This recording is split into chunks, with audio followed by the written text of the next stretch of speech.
আসসালামু আলাইকুম সুপ্রিয় নবম দশম শ্রেণীর শিক্ষার্থীদেরকে যারা বিজ্ঞান বিভাগে রয়েছে তোমাদের আজকে বিজিএস ক্লাসে স্বাগতম। আজকে বাংলাদেশ ও বিশ্ব পরিচয় ক্লাসে তোমাদের 2025 সালের যেই অনুশীলনী রয়েছে সেই অনুশীলনীর এমসিকিউ এবং সৃজনশীল প্রশ্ন 1 নং সমাধান করে দিব আজকের ক্লাসে। যারা যারা রানা স্টিচিং হোমে প্রথম এসেছো তারা অবশ্যই চ্যানেলটিকে সাবস্ক্রাইব করে পাশে থাকা বেল আইকনটি বাজিয়ে দিবে। শিক্ষার্থীরা, প্রথমেই আমরা দেখব যে তোমাদের এই অধ্যায়ের অনুশীলনীর যে এমসিকিউগুলো সেই এমসিকিউগুলো আমরা দেখব। ভাষা আন্দোলন পূর্ব বাংলার কোন ভাবাদর্শ ছড়িয়ে দেয়? অবশ্যই বাঙালি জাতীয়তাবাদ। বলো কি হবে অ্যান্সার? বাঙালি জাতীয়তাবাদ। তো এখানে আমরা দেখতে পাচ্ছ যে প্রশ্ন উত্তর সম্পর্কিত কিছু তথ্য, সেইগুলো তোমরা একটু পড়ে নিবে, ইম্পর্টেন্ট খুবই। এরপর একটি উদ্দীপক দেওয়া আছে, রিফাত প্রতি বছর 21শে ফেব্রুয়ারি ঘরে বসে টিভির পর্দায় কার্টুন ছবি দেখে। ঠিক আছে, বলছে কিন্তু সে এই বছর 21শে ফেব্রুয়ারি প্রভাত ফেরিতে অংশ নিয়ে স্কুলে আসে এবং প্রতিজ্ঞা করে যে সে প্রতি বছর শহীদ মিনারে ফুল দিবে এবং ইংরেজি অক্ষরে আর বাংলা লিখবে না। এখন বলছে প্রতি বছর শহীদ মিনারে ফুল দানের প্রতিজ্ঞা, হ্যাঁ, রিফাতের আচরণে প্রকাশ পেয়েছে। দেখো, ভাষা শহীদদের প্রতি শ্রদ্ধা, বাহবা পাওয়ার প্রত্যাশা, শহীদদের স্মৃতি হৃদয়ে লালন করা। 1 ও 3 হবে অ্যান্সার। কি হবে অ্যান্সার? 1 ও 3, উত্তরটি হবে 1 ও 3। দেখতে পাচ্ছ, উত্তরটি হবে 1 ও 3। এরপরে বলা হয়েছে যে রিফাতের মানসিক পরিবর্তনের পেছনে যেই মূল্যবোধের প্রতিফলন হয়েছে তা হলো, দেখো তা হলো কি? তা হলো অবশ্যই কি বাঙালি জাতীয়তাবাদের প্রতি শ্রদ্ধা, তারপর হচ্ছে অনুকরণ করার মানসিকতা, নিজ ভাষার প্রতি মমত্ববোধ। তাহলে অ্যান্সার হবে নিজ ভাষার প্রতি মমত্ববোধ। তাহলে অ্যান্সার কি হবে? নিজ ভাষার প্রতি মমত্ববোধ। তাহলে আমি বললাম যে অ্যান্সারটি হবে নিজ ভাষার প্রতি মমত্ববোধ। এখন আমরা সরাসরি চলে যাব 1 নম্বর সৃজনশীলে। তোমরা দেখতে পাচ্ছ যে সৃজনশীল 2025 সালের বই, তোমরা দেখতে পাচ্ছ 2025 সালের বই। তো 1 নম্বর সৃজনশীলে বলেছে, দেখতে পাচ্ছ সারণী ক, এখানে তুলনার বিষয় বলা হয়েছে। পশ্চিম পাকিস্তানি এবং পূর্ব পাকিস্তানির বৈষম্যের তুলনা এখানে দেখানো হয়েছে।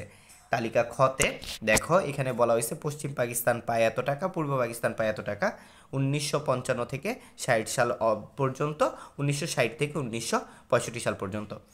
পাকিস্তানি শাসন আমলে বাঙালির জাতীয় মুক্তির প্রথম আন্দোলনের নাম কি ছিল? 1969 সালের গণ অভ্যুত্থানের ঐতিহাসিক প্রভাব কি ব্যাখ্যা করো? সারণী 1 থেকে পূর্ব পাকিস্তানের প্রতি পশ্চিম পাকিস্তানের শাসক গোষ্ঠী যে বৈষম্য ফুটে উঠেছে তা ব্যাখ্যা করো। সারণী মানে খ, এই প্রদর্শিত বৈষম্য পরিপ্রেক্ষিতে পূর্ব পাকিস্তান ও পশ্চিম পাকিস্তানের অর্থনৈতিক পরিস্থিতির প্রকৃত অবস্থা মূল্যায়ন করো। সো এইটা ছিল কিন্তু আমাদের কি বলতো, এটা ছিল আমাদের যে সৃজনশীল প্রশ্ন সেটি। এখন আমরা উত্তরে চলে যাব। পাকিস্তান শাসন আমলে বাঙালির জাতীয় মুক্তির প্রথম আন্দোলনের নাম কি ছিল? কতে লিখব যে প্রথম আন্দোলনের নাম ছিল ভাষা আন্দোলন। সো কতে আমরা লিখে দিলাম পাকিস্তানি শাসন আমলে বাঙালিদের জাতীয় মুক্তির প্রথম আন্দোলনের নাম ছিল ভাষা আন্দোলন। এরপর আমাদের খতে বলেছিল, দেখি 1969 সালের গণ অভ্যুত্থানের ঐতিহাসিক প্রভাব কি। সো আমরা এখানে প্রথমে লিখব, দেখো 1969 সাল, খেয়াল করো, সালে একটি গুরুত্বপূর্ণ আন্দোলন সংগঠিত হয়, সেটি ইতিহাসে গণ অভ্যুত্থান নামে পরিচিত। এবার আমরা প্রভাবটা লিখব। দেখো, এবার আমরা লিখব যে প্রভাবটা কি আসলে। স্বৈরাচার আইয়ুব খান পূর্ব পাকিস্তানের জনসাধারণের প্রতি অর্থনৈতিক, সামাজিক, রাজনৈতিক প্রতি ক্ষেত্রে বৈষম্যমূলক নীতি গ্রহণ করে। বাঙালির 6 দফা দাবিকে নস্যাৎ করে দিতে আইয়ুব খান সরকার 1968 সালে ঐতিহাসিক আগরতলা মামলা দায়ের করে। এর বিরুদ্ধে আওয়ামী লীগের 6 দফা এবং ছাত্রদের 11 দফার ভিত্তিতে আন্দোলন গঠিত হয়। 1969 সালে এই আন্দোলন গণ অভ্যুত্থানের রূপ নেয়। জনগণ দাবির মুখে পাকিস্তান শাসক গোষ্ঠী 1970 সালে নির্বাচন দিতে বাধ্য হয়। বাঙালির জাতির রাজনৈতিক বিকাশে এই আন্দোলন তাৎপর্যপূর্ণ ভূমিকা রাখে। সো তোমাদেরকে একটু বলে দেই, তোমরা এখানে লিখতে পারো 1969 সালে কি হয়। 1969 সালের আন্দোলনের মানে যেই ভূমিকাটা সেটা লিখে দিতে পারো, বাঙালির জাতির রাজনৈতিক বিকাশে ভূমিকা রাখে। আগে শুরুতে এটা লিখে দিতে পারো, তারপরে এই ব্যাখ্যাটা করতে পারো। তো এবার আমরা চলে যাব গতে আমরা দেখি নাম্বার প্রশ্নে যেটা বলছিল সেটা তোমরা দেখেছো যে বলছে যে সারণী ক কি বলছে। দেখো, সারণী ক থেকে পূর্ব পাকিস্তানের প্রতি পশ্চিম পাকিস্তানের শাসক গোষ্ঠীর যে বৈষম্য ফুটে উঠেছে তা ব্যাখ্যা করো। সো আমরা প্রথমে জ্ঞানটা লিখবো যে সারণী কতে, ঠিক আছে, প্রতিরক্ষা ক্ষেত্রে পূর্ব পাকিস্তানের প্রতি পশ্চিম পাকিস্তানের বৈষম্য ফুটে উঠেছে। আমরা দেখি তো প্রতিরক্ষার ক্ষেত্রে ফুটে উঠেছে কিনা। হ্যাঁ, এই যে দেখো, এটা কিন্তু প্রতিরক্ষা, কারণ এই যে সেনা আছে, সাধারণ সৈনিক আছে, নৌবাহিনী আছে। সো এটা কিন্তু প্রতিরক্ষার ক্ষেত্রে যেই বৈষম্যটা ছিল সেইটা কিন্তু সারণী কতে ফুটিয়ে তুলেছে। দ্বিতীয় প্যারায় সেই সম্পর্কেই লিখবা 1947 সালে পাকিস্তান প্রতিষ্ঠার পর থেকে এর দুটি অংশ অর্থাৎ পূর্ব ও পশ্চিম পাকিস্তানের মধ্যে বৈষম্য বৃদ্ধি পেতে শুরু করে।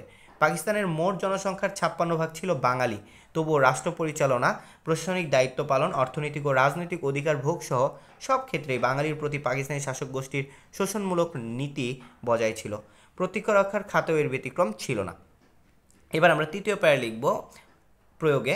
সারণিক ক এ প্রতিরক্ষা বিভাগে নিয়োজিত পশ্চিম ও পূর্ব পাকিস্তানি কর্মকর্তা এবং সৈনিকদের সম্পর্কে তথ্য তুলে ধরা হয়েছে।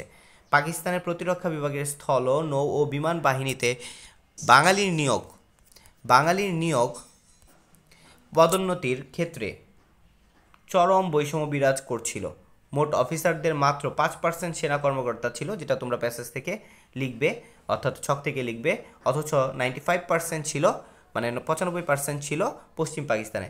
আবার সাধারণ সৈনিকের ক্ষেত্রে 96% ছিল পশ্চিম পাকিস্তান, আর পূর্ব পাকিস্তানে ছিল মাত্র 4%।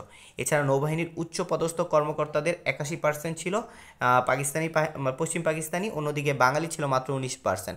এছাড়া নৌবাহিনীর অন্যান্য পদে 9% ছিল পূর্ব পাকিস্তানি, যেখানে পশ্চিম পাকিস্তানি ছিল 91%, অথচ বাঙালির দিক থেকে তারা ছিল অনেক কম। তাই বলা যায় সারণিক ক থেকে প্রতিরক্ষা খাতে পশ্চিম ও পূর্ব পাকিস্তানের মধ্যে বিদ্যমান বৈচিত্র্য ফুটে উঠেছে। এবার খেয়াল করো, এবার আমার গতে বলছে যে সারণিক খ এ প্রদর্শিত বৈষম্যের প্রেক্ষিতে পূর্ব পাকিস্তান ও পশ্চিম পাকিস্তানের অর্থনৈতিক পরিস্থিতির প্রকৃত অবস্থা মূল্যায়ন করো। সো আমরা এখানে লিখে দিব সুন্দর করে, দেখো যে সারণিক খ এ প্রদর্শিত বৈষম্যের প্রেক্ষিতে পশ্চিম ও পূর্ব পাকিস্তানের মধ্যকার অর্থনৈতিক বৈষম্য ছিল ভয়াবহ। সেটা আমরা দ্বিতীয় প্যারায় চলে যাব। পাকিস্তান সরকারের বৈষম্যমূলক নীতির কারণে পূর্ব বাংলার চেয়ে পশ্চিম পাকিস্তান অর্থনৈতিকভাবে অনেক বেশি সুবিধাজনক অবস্থানে ছিল। যেমন 1955-56 থেকে 1959-60 সাল পর্যন্ত পাকিস্তানের মোট বাজেটের 113 কোটি টাকা 3,80,000 টাকা লাভ করেছিল, অন্যদিকে পশ্চিম পাকিস্তান মাত্র 50 কোটি টাকা পেয়েছিল।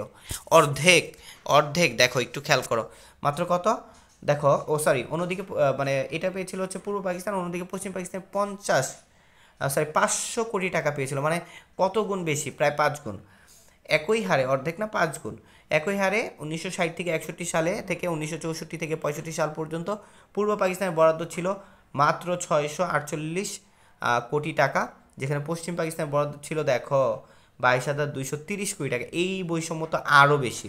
ফলে ব্যবসা বাণিজ্য, শিল্প উৎপাদন, কৃষি সহ অর্থনৈতিক সকল ক্ষেত্রে পূর্ব পাকিস্তান পশ্চিম পাকিস্তানের চাইতে কয়েক গুণ পিছিয়ে ছিল। কারণ বাজেটই কম, কীভাবে এগিয়ে থাকবে, সব ক্ষেত্রে তো বাজেট কম ছিল। সো এটা কিন্তু আমরা দ্বিতীয় প্যারায় লেখার পর তৃতীয় প্যারায় আমরা লিখব সারণিক খতে। তৃতীয় প্যারায় আমরা লিখব সারণিক খতে প্রদর্শিত তথ্যে মূলত পূর্ব ও পশ্চিম পাকিস্তানের মধ্যকার অর্থনৈতিক বৈষম্য চিত্র প্রদর্শিত হয়েছে। পূর্ব পাকিস্তান ও পশ্চিম পাকিস্তানের মধ্যে অর্থনৈতিক ক্ষেত্রে চরম বৈষম্য বিরাজ ছিল। শাসক গোষ্ঠী এই ধরনের বৈষম্যমূলক নীতির ফলে পূর্ব বাংলায় মধ্যবিত্তর বিকাশ মন্থর হয়ে পড়ে। বাঙালিরা অর্থনৈতিকভাবে দুর্বল হতে থাকে, ফলে ব্যবসা বাণিজ্য, শিল্প উৎপাদন, কৃষি সহ অর্থনৈতিক সব ক্ষেত্রে পূর্ব পশ্চিম পাকিস্তানের চেয়ে কয়েক গুণ পিছিয়ে পড়ে। সুতরাং সারণিক খতে প্রদর্শিত তথ্যের আলোকে বলা যায় স্বাধীনতার পূর্ববর্তী সময়ে বাঙালি পাকিস্তান শাসক গোষ্ঠী দ্বারা চরম অর্থনৈতিক বৈষম্যের শিকার হয়েছিল। সো আমরা এই ভিডিওতে বেসিক্যালি তোমাদের এমসিকিউ এবং হচ্ছে 1 নম্বর সৃজনশীলটি দিলাম। এরপরের ভিডিওতে আমরা 2 নম্বর সৃজনশীল নিয়ে হাজির হব। তোমরা দেখতেই পাচ্ছ যে রেডি করা আছে। যারা ভিডিওটি পেতে চাও অবশ্যই চ্যানেলটিকে সাবস্ক্রাইব করে পাশে থাকা বেল আইকনটি বাজিয়ে দাও। এছাড়াও যারা এই পিডিএফটি পেতে চাও অবশ্যই তারা ডেসক্রিপশন বক্সে দেওয়া ডেসক্রিপশন বক্সে দেওয়া হোয়াটসঅ্যাপ নাম্বারে যোগাযোগ করে আমাদের কাছ থেকে এই শিটটি নিয়ে নিতে পারো। আজকের মতো আল্লাহ হাফেজ, সবাই ভালো থাকো, সুস্থ থাকো। নেক্সট ভিডিওতে দেখা হচ্ছে। আসসালামু আলাইকুম।